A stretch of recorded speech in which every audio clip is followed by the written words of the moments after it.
From JBS Studios in Greater New York, this is the JBS News Update with Teisha Bader.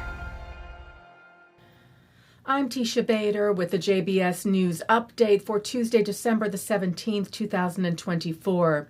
As Israeli troops continue to battle terror group Hamas in Gaza, the IDF announced the deaths of 2 reservists yesterday in what appears to have been an operational accident. 35-year-old Major in Reserve Moshiko Maxim Rosenwald and 26-year-old Sergeant First Class in Reserve Alexander Anasov were killed when a building in southern Gaza that had apparently previously been heavily damaged collapsed on them. No explosives or booby traps were found in the area. 2 other soldiers were injured in the same incident.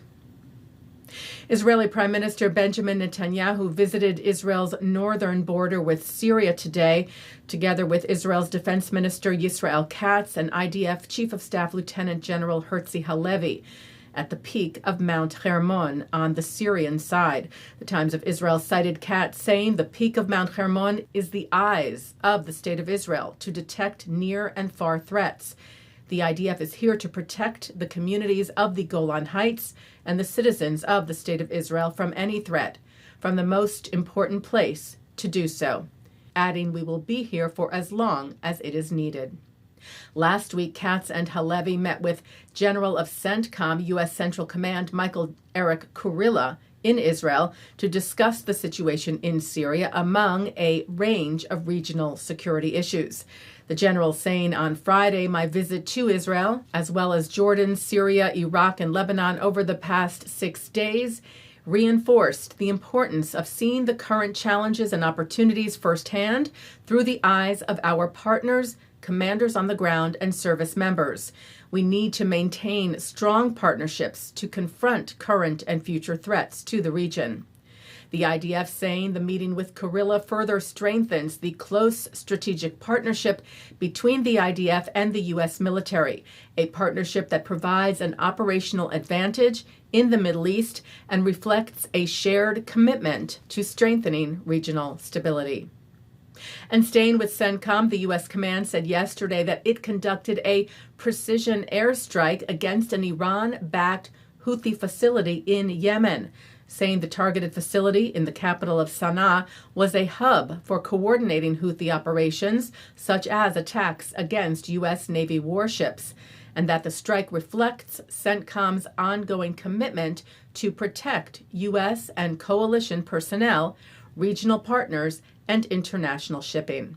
CENTCOM forces also conducted, it said, precision airstrikes targeting known ISIS camps and operatives in Syria yesterday, killing, it said, 12 ISIS terrorists.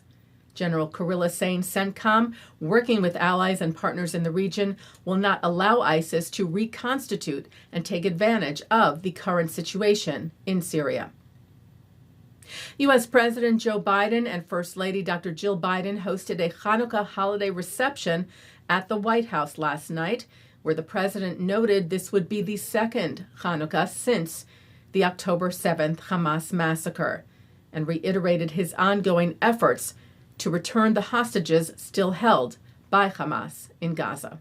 The trauma of that day and its aftermath is still raw and ongoing. I've gotten over 100 hostages out. I will not stop till I get every single one of them home. The hostages who remain captive in Gaza have now been held for 438 days.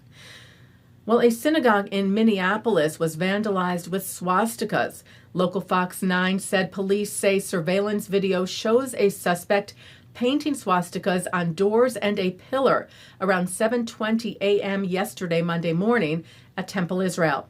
Mayor Jacob Frey, who is Jewish, wrote, "These Nazi symbols were placed on my synagogue, where Minneapolis Jews congregate and deserve to feel safe." He said when hate is embraced or tolerated, it is emboldened. I've seen anti-Semitism increase over the last year, yet too few have spoken out against it, opting for the safety of silence.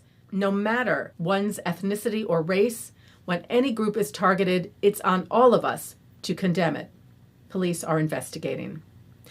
Taking a look now at our programming for tonight on JBS for Tuesday, December the 17th. At 7 o'clock, insights from British-Israeli analyst, writer, and journalist of Middle Eastern affairs, Jonathan Spire, who presents a lecture titled Anti-Semitism, Islamism, and the Middle East for ISGAP. At 8, Justin Pine sits down with Dyonna Ginsberg, CEO of OLAM, to discuss Jewish and Israeli tikkun olam and to examine how this work has evolved since October the 7th. At 9, it's Harriet Schleifer on L'chaim. At 10:30, an encore of the news. And coming up next, the ILTV's Insider. And that's the JBS News Update for Tuesday, December the 17th, 2024. I'm Teisha Bader. Am Yisrael Chai.